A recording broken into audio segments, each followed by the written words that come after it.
The infinity loop is the tools of communication that heals and glues society back together. Our podcast is about disruption. We disturb the system that says it's normal and okay to communicate in the old, tired, ineffective, and unintelligent ways. There's a cynical belief rooted in so many of us in which we've told ourselves we can't help how we think or behave because our brains are so wired to react from low-level consciousness that's habitual and automatic. We're coming from our egos where they're running the show and not the infinity loop, where the ego is in a helpful place as a healthy sense of self, so it can help us be in our connected, abundant selves. We're saying by intentionally stepping into the infinity loop, we can affect every interaction we have and change the world. The Infinity Loop Group podcast is going to be about moving from the either-or to both-and way of thinking, where we transcend and include, as Ken Wilber teaches, in which we transcend the limitations of the old masculine and old feminine, but include what is healthy and helpful. What will emerge is a new balanced and integrated masculinity and femininity. The time has come where the divine feminine way of being is going to arise. We must learn from it as we let our old ways die, so a new human is resurrected and transfigured. That new human will truly change the world. This podcast is also about having a growth mindset, which hungers to love well while practicing elegant and intelligent self-care. We face our wounds, egos, and shadows in preparation to give this life everything we've got to make the world more connected and beautiful, because we're more connected and beautiful.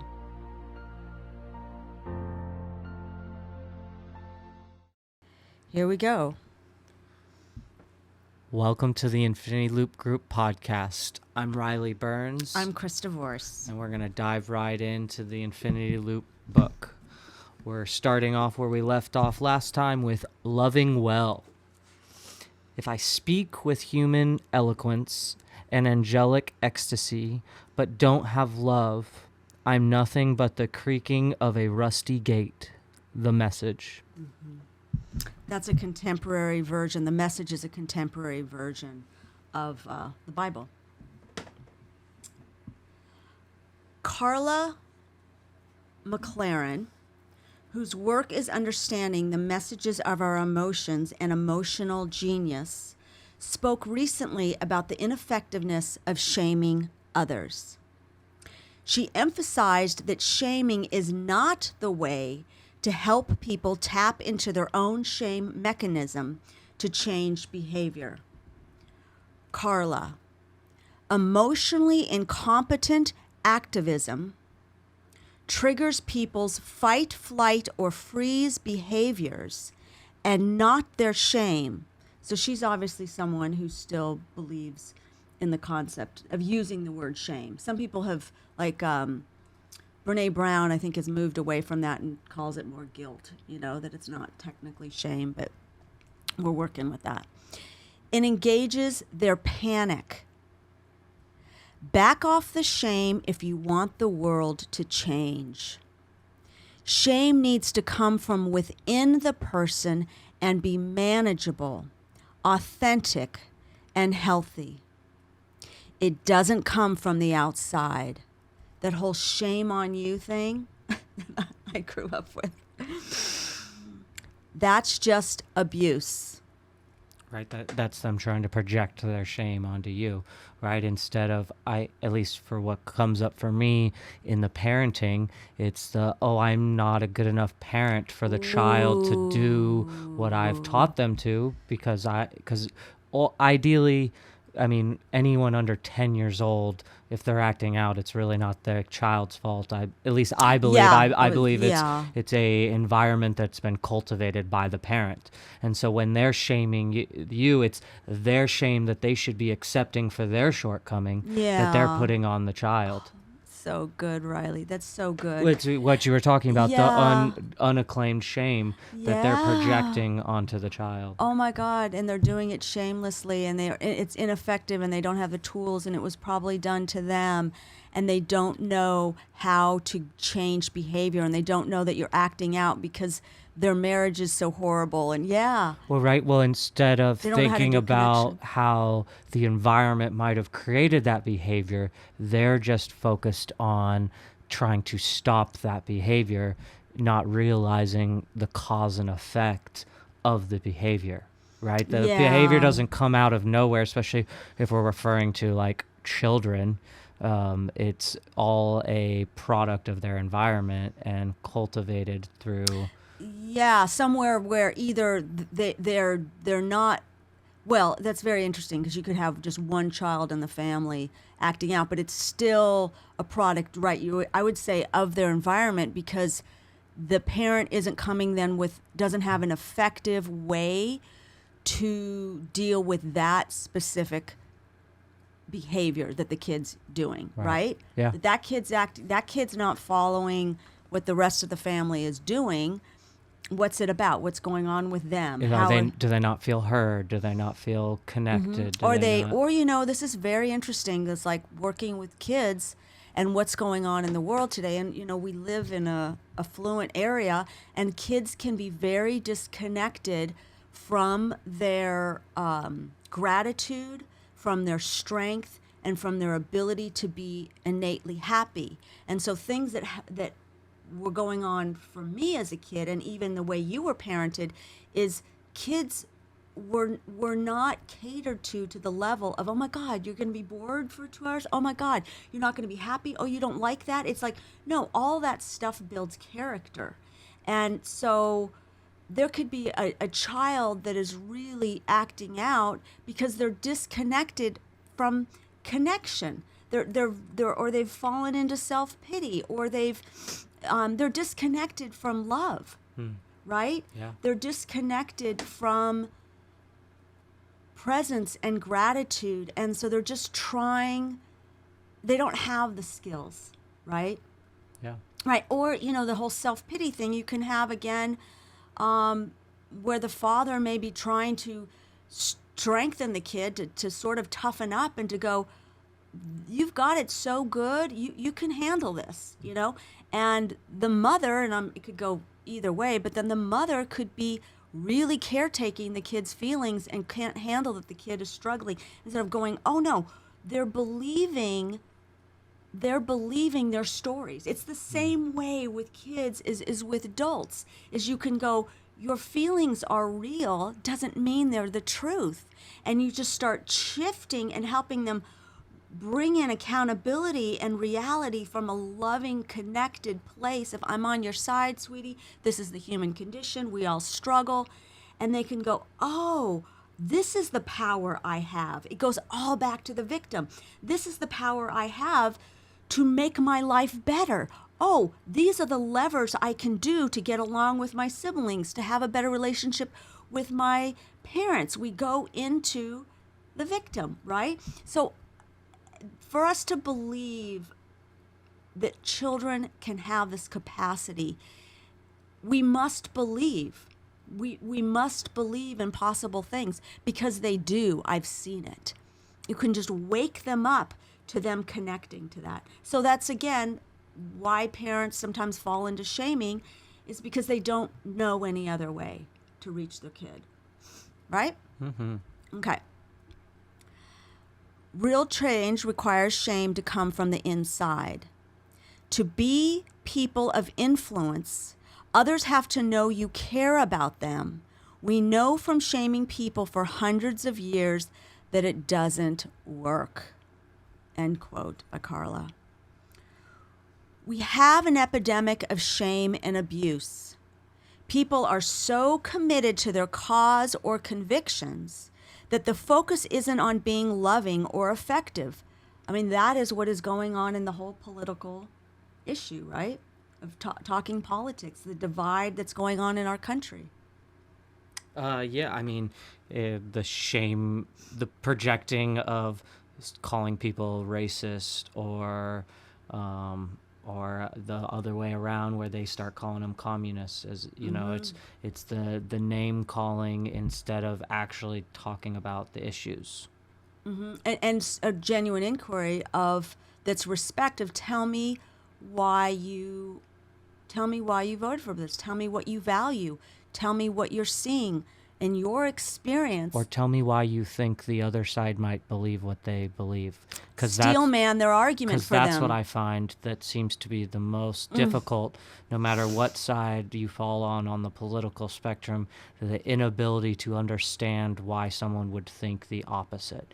And to me, I think that is why we've reached this extreme polarization, is because there truly is no understanding of the other side. It's just demonizing them. And I will argue that all of these skills are a sign of actual intelligence.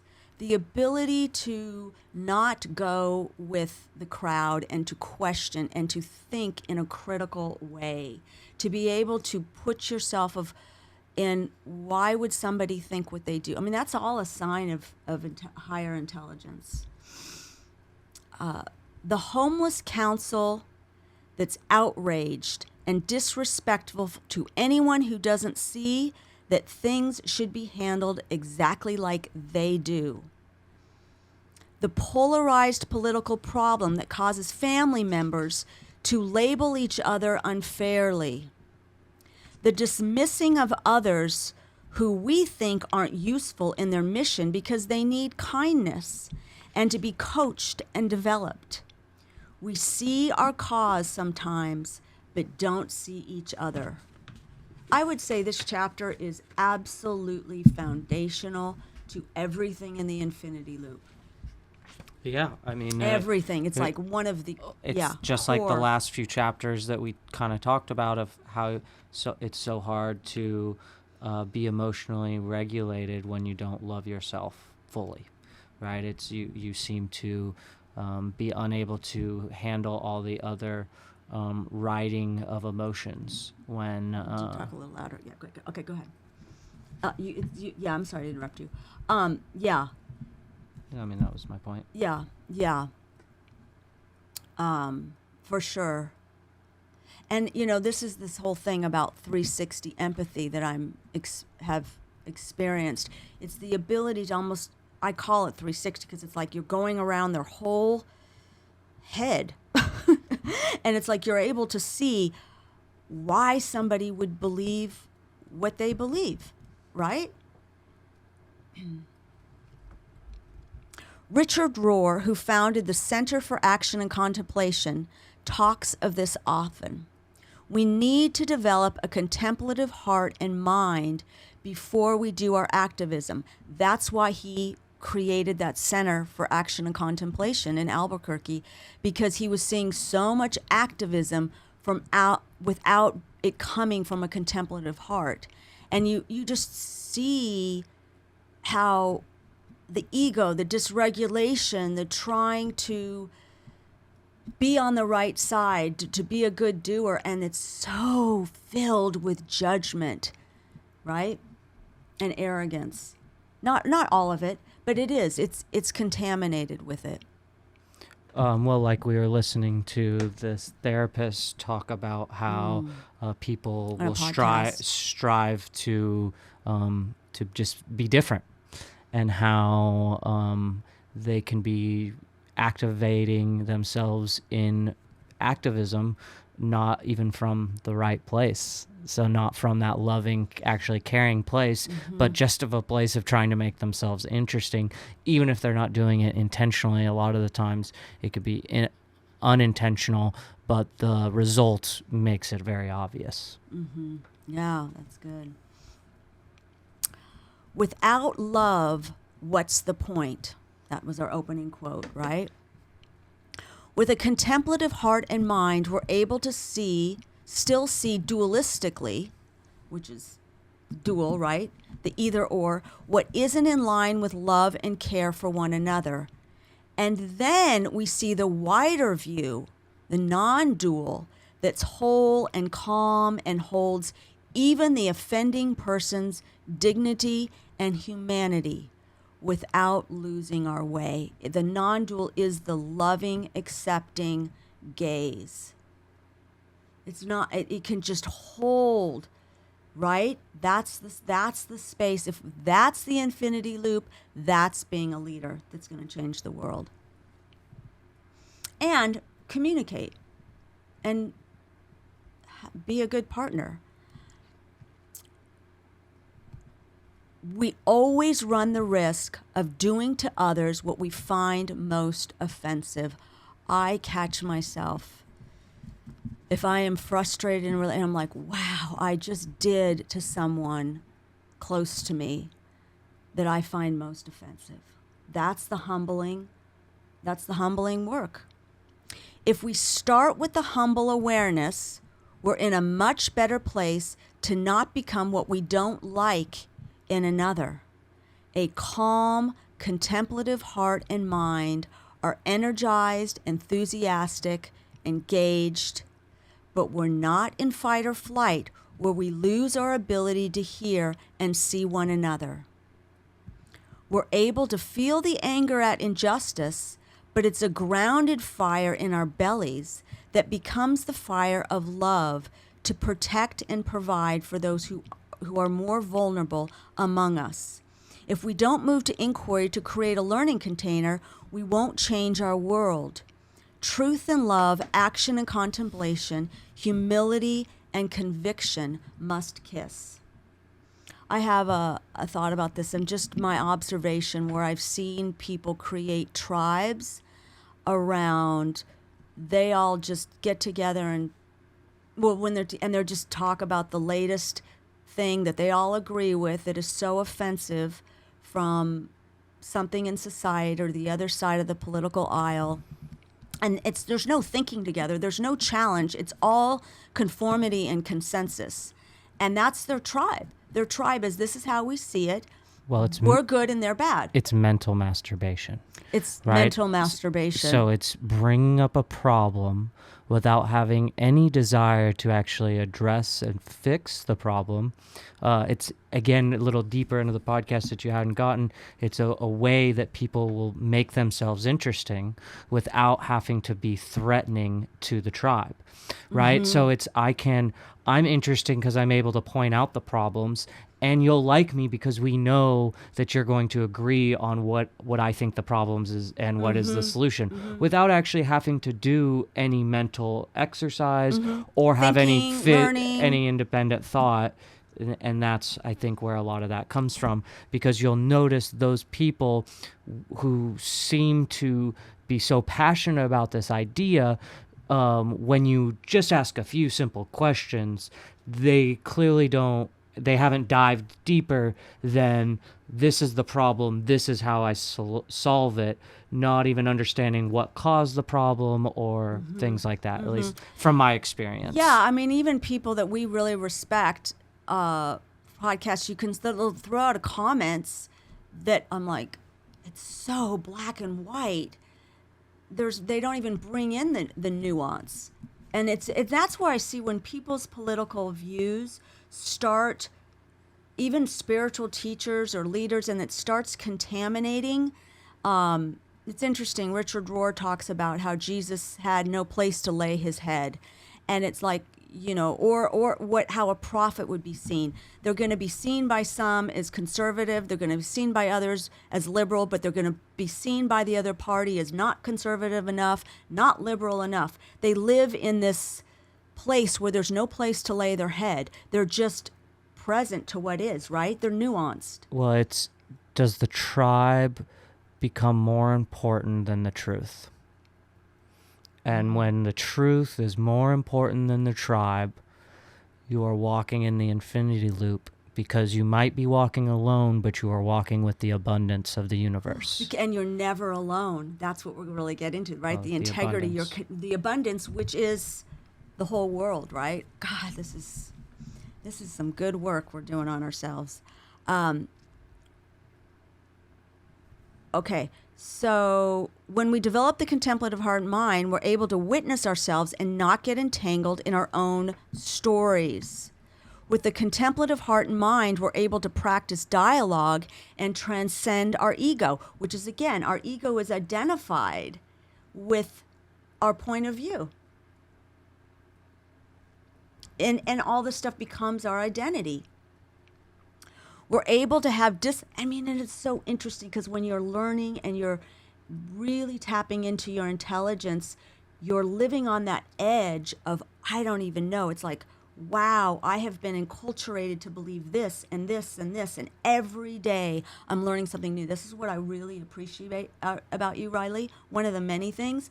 But you send me podcasts that are challenging anything and everything that we believe today, and we go, wow, that's some new data. Whoa, what's that? And you're living in this humble, not knowing place that creates, it's not that you don't have things that you believe to be true, but you're in that sense of openness and curiosity and learning. Well, it's also, if I believe something to be true and respect another perspective, or even if I don't really respect the person that's saying it, but maybe even respect the person that's asking the questions, I know that that is a place that I should integrate myself with, because we should just always be asking ourselves questions about what we believe and why we believe them. Yeah, I love it. God. It helps us to be respectful and give one another the second look, right? That's what we call respect, to re-see. That's beyond the critical view. We're able to manage our emotions in a healthy way because we're not triggered. We're in that calm, loving, accepting gaze. We don't need to get that moral outrage going, right? Mm-hmm. This may be what we need to survive as a planet. Our everyday awareness of where we're rude and disrespectful is a good practice to have. I know I'm rude and disrespectful at times. My true self doesn't want that. I want to bring change to the world. I want to be a prophetic voice for how soulless policies and practices kill us. But I don't want to be without the fire that burns with love, that cannot help but spill over to those who need it most, those who are disconnected from love within themselves. This is, again, about being willing to being burned at the stake, because you start challenging with data people's assumptions about things that are happening in society. Shut down. No. Continue. I was just saying that people shut down. Oh, I thought you meant the when you bring up data, and people don't have an actual opinion to debate. They have an opinion as if it's facts. That's when they shut down, at least. Yeah, I would say they would also try to cancel you. They will label you. They will be disrespectful. They will say things that in questions that are not in any way inquiry. It's like, well, don't you think, as though you are a stupid idiot. Right, don't you think it's racist to believe in that? Or and instead of going, tell me why. I mean, you very quickly become someone who is not worthy of respect, someone who deserves to be canceled. I mean, even I'm thinking about Michael Schellenberger, who really dove into what's going on in the homelessness, and how there's people who are like, you shouldn't even listen to this. Like the guy has got his freaking data down about what's going, and what would be a compassionate way to help people, and that they will shoot. You have to be a freaking warrior of love and be able to stand, like you would say, in the abundance tribe and not in the small little tribe, and give a shit what anybody says or thinks about you. Amen. That's the true self. Let's look for how we can help one another do the work of love in this world that isn't at the expense of love, right? Love is the only emotion that expands intelligence because the parts of our brain in yourself and the others get activated. That's super ass interesting, right? That's why loving, if you're trying to develop a child, if you're trying to develop someone on a sales team, a customer service, anything, it's like when you connect so deeply and love them as though I am here to serve them and give them everything they don't have, that ability for them to learn and see there's nothing to defend, right? Science confirms it from all different directions. If we think about how safety helps us move to more expanded awareness, because of the freedom in our bodies and hearts, we'll use our energy toward our genius versus self-protection. So much is possible for all of us with deeper connection, awareness, and inquiry. And it's so much fun and a natural chemical explosion in our brains. Reflection questions. In what ways do you see how you behave, react, and think similar to normalized notions of what the world tells us it means to stand up for what's right?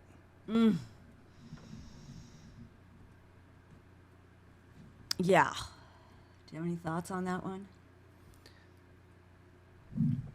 So I mean, I think the thing that comes to my mind is the bullying activism. So like when someone says that you have to put a black square up on your social media or you don't care about, I think it was black people. Right. Like it's normalizing because it's activism. only tied to a certain organization, to Right. movement. Yeah. And it's usually something that's actually not that helpful for them, right? It's never It's not doing it's anything. not real activism, Right. but that's what is normalized, and that will, like, you can We're be in shamed. solidarity now. We're in Right. solidarity because we did our black square. It's like, are you? And That was cheap. as if that's standing up for what's right, Yeah. even though it's an illusion. Yeah. I mean, you got to become your own person, right? Yeah, the true healthy nonconformist. That's really true. I mean, I remember someone I followed. I mentioned her in the book. But then when she said something, if you don't read this book, you're dead to me. And I'm going, did she just say that? Did she just say, or if you don't see this movement and you're not on the front lines, it shows you would never have been behind the civil rights movement. I'm like, did she just really? Well, it's Does being she an know that? absolutist. Yeah, I mean, and there's you can't. It is cultic. It is so much. We are okay because we are on the right side. That's like religion. It becomes a religion because that is the heart of being in the religion. It's like, I'm going to heaven and everyone else is going to hell. So appropriate for this next question. In what ways do you see how, if we had an ability to hold both the offense and someone's humanity, we would behave far more patient, humble, and wise? Yeah. I remember Richard Rohr said it really good when Trump had gotten elected. And he said, the first look is you can go, whoa, because he was so polarizing, right? We'll just freely talk about him. He was a game changer for what started happening, how the media handled it, how people handled it. I mean, it was, things were changing. But he goes, you could look at him and go, wow, I'm not in agreement with that. But I can look again and see his humanity, right? And or it could be about the other person. It could be about Hillary, right?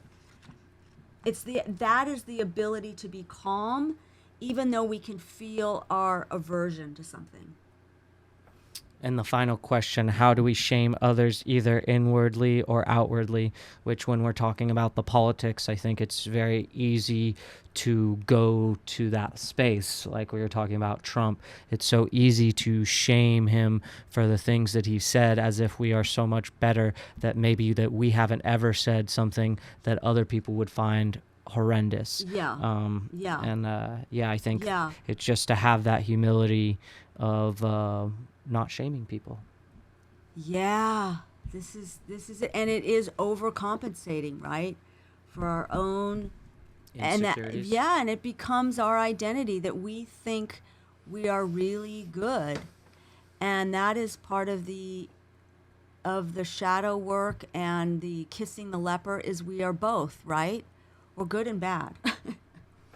Yeah, and as we move on to this next chapter, which really is one of my heaviest chapters, because I feel like it is this. Once I learned this message, it started me in the direction that I am at now, and I think this so was proud the of you. catalyst of understanding, moving my mentality from things happening to me and happening for me.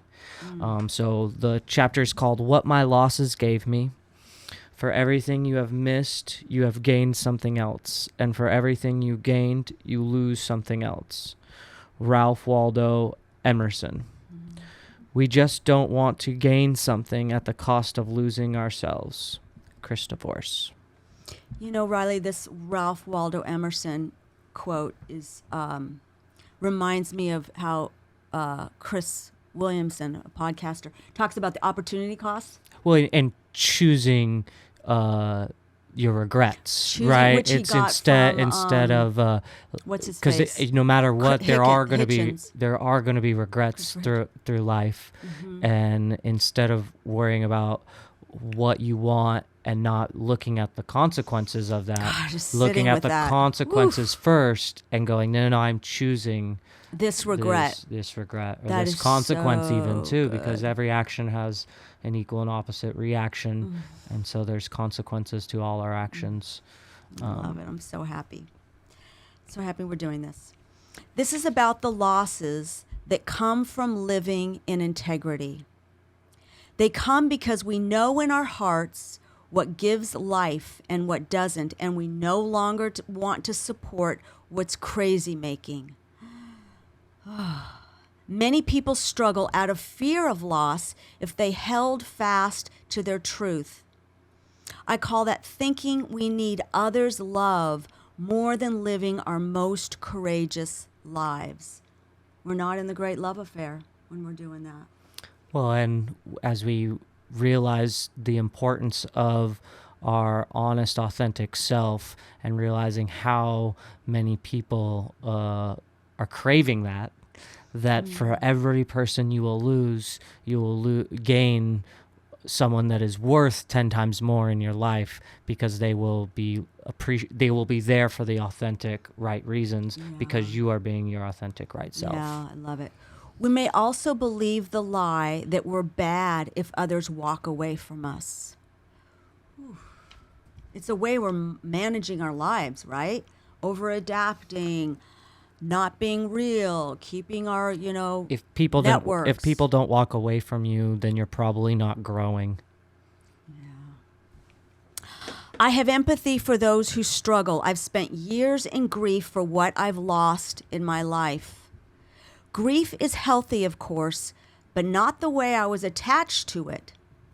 My protest to reality and being lost in blame of myself and others wasn't serving me.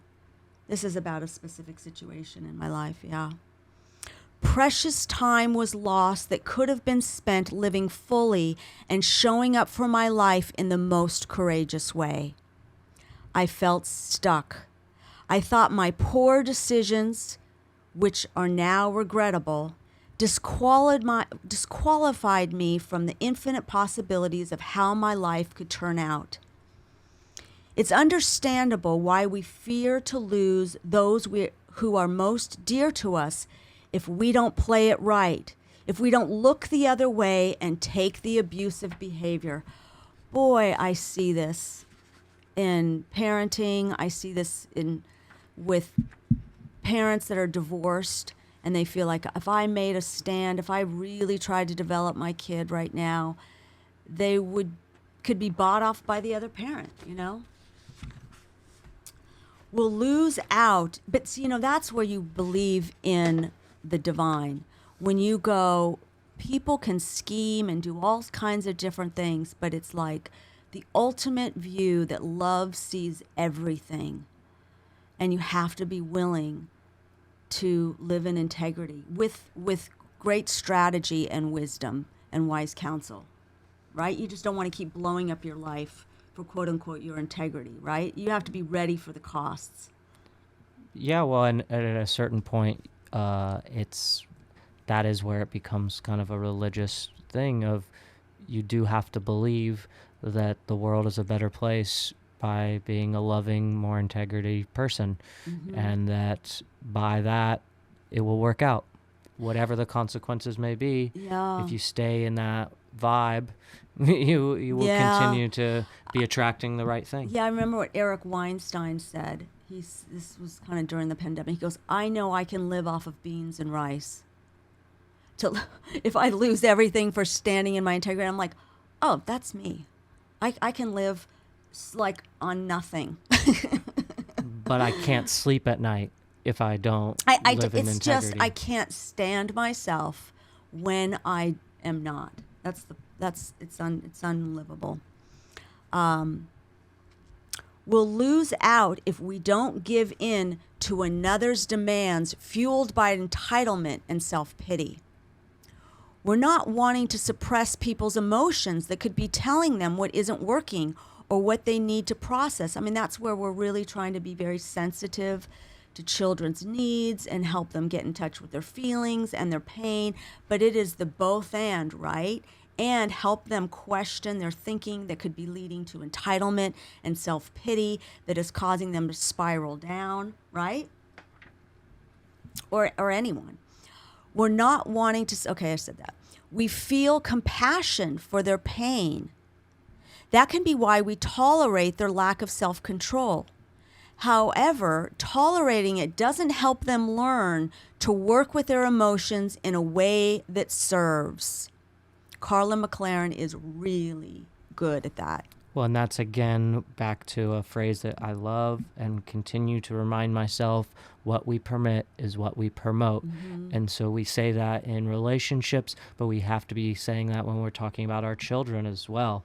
They can't go, oh, they're a 7-year-old, that's just how they are. No, that behavior is being permitted, so now they believe that this is an okay behavior, and they will continue to do that behavior more and more because you are permitting it. Right. It's like there's things that you go, oh no, that is what they're going, that's their capacity. But when it's like, oh no, they could be making a different choice. And I've seen mothers go, oh, they'll grow out of it. And you're like, well, they're 28 and they're still doing it because you thought you never addressed this behavior that created these kind of patterns. Right, the 27-year-old that doesn't know how to do the dishes at their house, but goes, oh, I kept the house clean. Yeah. However, this is why we tolerate their lack of self-control. However, tolerating it doesn't help them work with their emotions in a way that serves. We're allowed to have boundaries around how we're treated. Addicts, narcissists, teenagers, or any age who don't always know how to deal with their pain, frustration, or manipulative patterns may show up as punitive and unbearable to be around. This can be true whether we give in or not, right? They're running the show. Sometimes we don't feel ready to take the hit of possibly losing the relationship with all we have on our plates. Denial to feel okay about the current state of affairs becomes a skill. I know that one. Some of us are not quite skilled some of us are quite skilled, which I am skilled at, anticipating what it takes to keep others from being in a foul mood. That would be the codependency part. We organize our entire lives around this behavior and develop coping skills to crack the code. That's also a part of the toxic femininity, the over adapting, submissive, just keep we kind of inherited. One day it will all break down. Our bodies tell us we've lost our way. It's a tough path we're on as we try to navigate this life and not lose the love and connection. Many of my losses came from living in my integrity. Most of them came because I betrayed my integrity for so long that when I finally did take a stand, it was a shit show. I walked away from the evangelical church because I had no business ever being there in the first place. Unfortunately, my exodus from that branch of Christianity coincided with my exodus from my marriage and was accompanied by an intense custody battle. My mother testified that I had lost touch with reality and needed to be locked up because I set boundaries with her and my stepfather. My time in the church was over 20 years of betraying myself. I'm so sorry for the person I was all those years. I did it to myself by not being willing to stand up in the face of fear and shame. It made me weak. And again, it wasn't that I am not thinking Christianity has beautiful things. It's there are things problematic with where the evangelical church was at the time that I could not, that I was shamed to even question, like homosexuality, like, well, really, Well, I mean, to me, my ultimate issue with most religions is the inability to ask questions. Because to me, that has become the kind of inability my... that it's not allowed. Right, yeah. Yeah, It's become almost my spiritual practice to ask questions. Yeah. So it's hard to accept any doctrine that Can't be questioned. Can't be questioned, yeah. I hold myself responsible for much of the loss my children suffered during those horrible divorces from their father and from the church. And I hold both your father, and the church, and the gifts that I got from the church and the gifts you got, I hold them with love and lessons. But to this day, I know I could no longer have betrayed myself, my values, and what I held as my deepest truth about parenting. There just wasn't enough Zoloft to deaden me enough to be who others thought I should be. And I would say partly the problem of why I would question things would be my intelligence. I would say that part of me, I'm scary smart and scary stupid, But where my intelligence comes out is the ability to think and take in information and learn and question and be conceptual. And, the very work that I do, that's really where my intelligence lies. You're really good at seeing systems. I see systems. So when someone's trying to explain something and it doesn't make sense, you see the system of why that doesn't make sense. Yeah. I mean, and that's the irony of the gifts that I got in the pattern detection of even being with, in a cult. And she was actually someone in the evangelical church that was seen, it was a charismatic church, seen as this like prophet and looked up as a leader that was going to take me under her wings because I was really operating a lot of prophetic gifting where I would just, let's just say that's one of my spiritual gifts. And she was going to develop me, and it was just a complete and total, talk about shit show. So, and that whole thing about the Zoloft, which was, that's going to be an interesting conversation. When I finally did set boundaries, those people I set boundaries with had access to my support system, my family, my deepest wounds. They used it against me. I lost a lot. I share my experience as one who's lost nearly everything at different times. There's another way to look at these dilemmas. All my losses gave me myself. There's a love affair of all love affairs waiting for us. It's the great love affair with ourselves. There's a certain self-containment in it.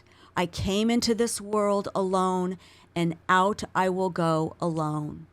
And again, even though we're not alone, because we have our tribe, the invisible field around us, there is that ability to stand alone.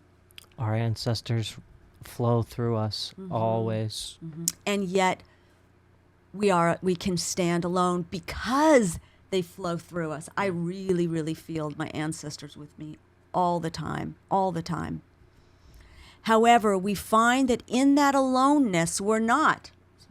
We're connected to our true self that has the whole world in its heart.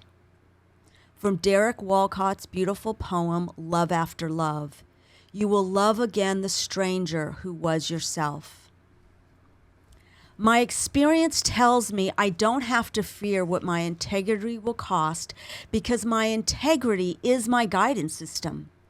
And codependency makes a poor guide. It's a sneaky thing to control others' behavior by how we over-adapt, anticipate, manage, and all manner of insanity we humans do to keep from the dramas others bring. It's like the dry drunk who hasn't done the work on herself, and everyone wishes she'd just take a drink to get happy again and stop making everyone miserable. I speak as an expert on this, sarcastically, as someone who's elevated codependency to an art form. We love, we care, we empathize, we want to comfort and help. It just gets out of balance, and balance is really important. Again, that's the infinity loop, is balance. And how much I was at war between my nonconformity part that was ability to stand alone, that was my truest nature, and then my codependency that would just kick in to try to think, that it was weak. Yeah, I mean, I think about how this has affected our lives and how grateful I am for the loss when it did happen. For example, we pretty much stopped living with each other after I was about 11 years old, and I was listening to that same therapist talk about that after 12 years old, you have spent 75% of all the time in the world with your parent. At 12 years old, you're already 75% of the time you'll spend the rest of your life. Right, with your life, with the and so I think, well, my time ended a little early, but because of the integrity you had, it brought me back to you, and we have become best of friends because of that integrity and the because time of what I learned, and that time together has now been magnified 10x because we have no desire to. Whatever we're going to discover in the world, we want to discover with our best friends. Yeah. And the loss, that's where the mystics came in, is the complete loss, the bounce of losing everything, and then finding yourself in the contemplative practice. And finding each other. What if your losses gave you yourself that's so strong and powerful, it realizes it could thrive and have a beautiful life no matter what the other person chooses to do? What if this is the great work of spirituality? With it comes the great love affair. When we honor the wisdom that no one deserves to be treated poorly, we wake up to realize that includes us. It gives the other the opportunity to wake up as well. We don't promote bad behavior by how we permit it. That's what you said. This is why it's so my passion to build bridges with families that are struggling and two household parents, and where the children, that is, it's such a passion of mine. I feel deeply for those but also say, don't spend years as I did because I thought I couldn't bear the losses. Even when I tried to keep people, the losses came anyway. Boy, is that true, right? In those losses, I finally got the love of my life, which inhabits me. My best friend lives inside me, and together we feel the abundance of all the love and connection we need.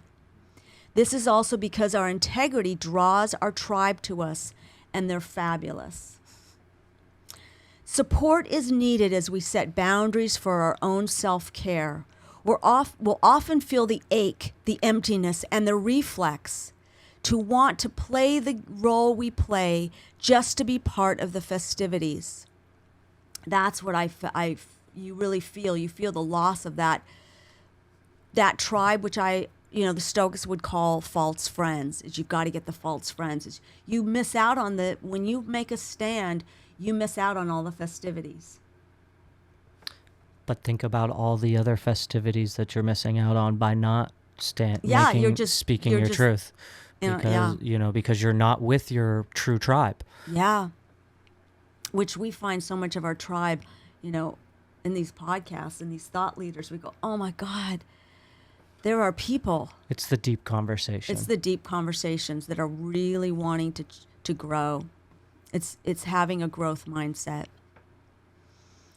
We need wise support to weather the storm, to stand in our integrity, allow the loss to occur if that's what reality brings, and learn to show up for our lives in the most courageous way.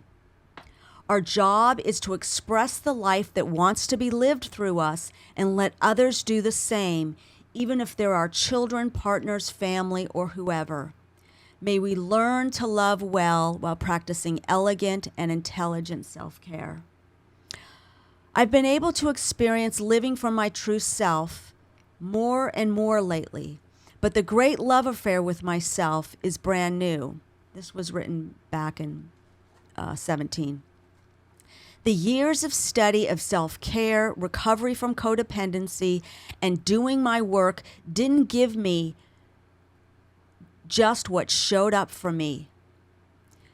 It all prepared me for the great love affair, but I've waited so long for me to arrive. It changes everything. Decisions become clear and freedom is accessible.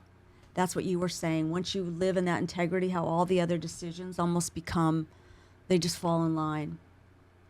The love of others, the love of the divine gaze, and even my necessary nemesis gave me this. It's the mystical path that transforms trauma, the trauma of the estrangement from ourselves. Carolyn Mace says we're always on the path, but not always managing it well. We know we're managing it well when we don't have to betray ourselves. Oh. Our joy and lightness or heaviness and suffering will show us how we're managing our path. So to me, that's like the next step of treat people how you want to be treated. No, explain to people how you want to be treated, right? Because we all want to be treated a little differently, right? Like I love sarcasm. I think it's great. Be sarcastic to me. But if I were to treat everyone with sarcasm, they would feel like I was a bully, that I would be mean to them. Mm-hmm. And so that's, to me, just that second look. How do we take that to the next level? Yes, it's great to be nice and treat people how you want to be treated. No, the next level is express how you want to be treated. And maybe that other person doesn't know how to express it. So ask them how they want to be treated. And that is a form of seeing them and knowing that we all want to be treated differently. And that will, I think, open them up as well. Yeah.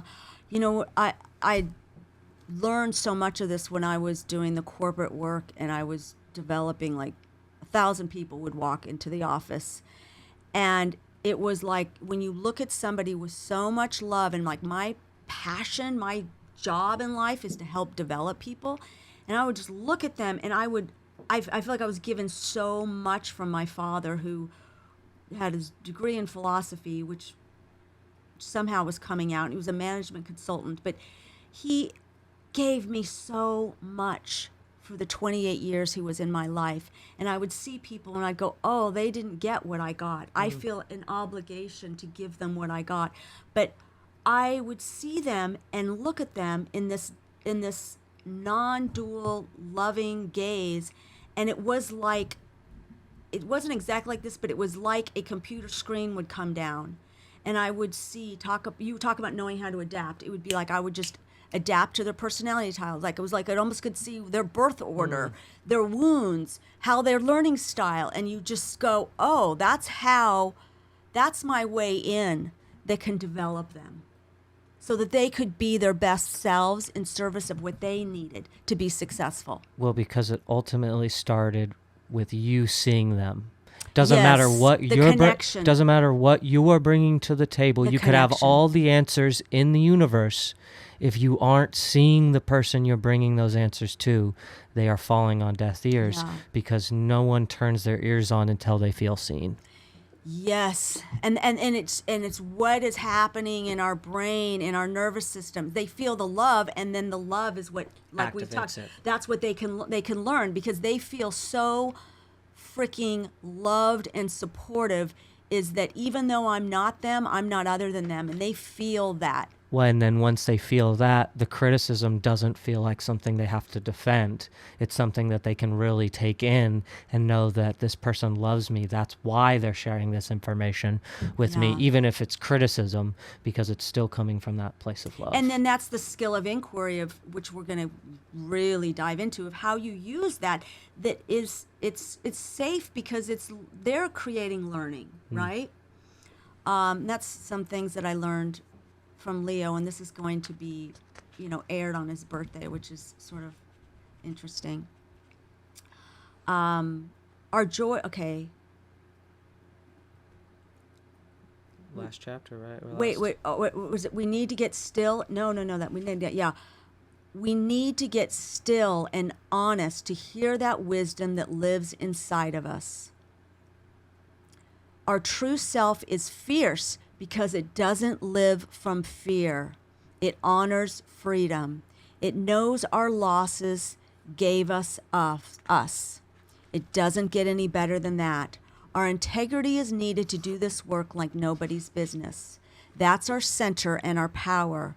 The more we know ourselves, the more we're able to live in integrity. What areas of your life do you feel over-adapt and not stand fully in truth out of fear of loss or punishment? That's a question for people just to look upon their life Yeah, I mean, I and think it normalize doing that.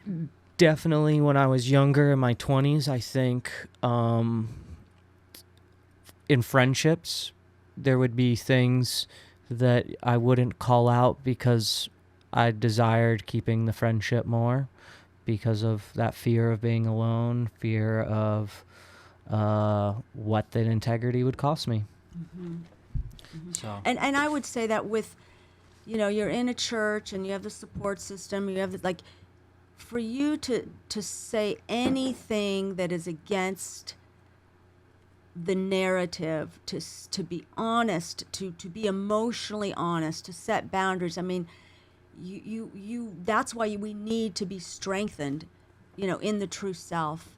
I'm going to run right with Okay. that into this question because that's so prevalent. It takes courage and intention to honor what's loving to ourselves, what very often will lead to loss of comfort and belonging. What would it be like to make that belonging about belonging to you and your soul's path, which will lead to the right kind of belonging to your tribe? Is it worth it to you? If so, what needs to be done for you to move in that direction? And so it's that level of integrity to where you don't have to question anyone that's in your life is in there for the wrong reasons, because you're moving with such integrity.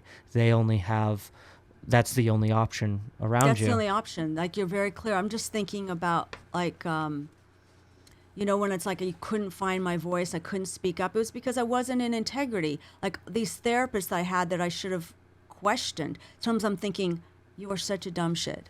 I and I wouldn't speak up. I would just comply because they will come at you. I mean, we need to find that fierceness. And I guess I'll tell this story, but I don't know, it was a few years ago. I had this mystical experience. We're talking about and I was I was in bed and I was turning my back, and I even had the sensation as I was given this sword that was going all the way down my spine. It was very long, and it was, because you will need this.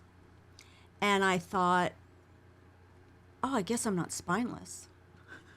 But it's like we need a freaking sword down our spine to change the world. We need to be able to like pull it out and just cut. That is the gift of the true prophet that has been cleaned out and isn't a codependent. That is the prophetic gift.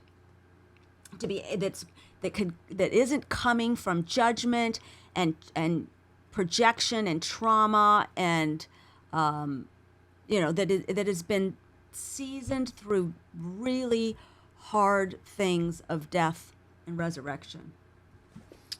Well, and I will end with this reflection question to all of you, and a call to action to meditate on how it feels and the rewards that you could have when you live in integrity. How will you love yourself more fully?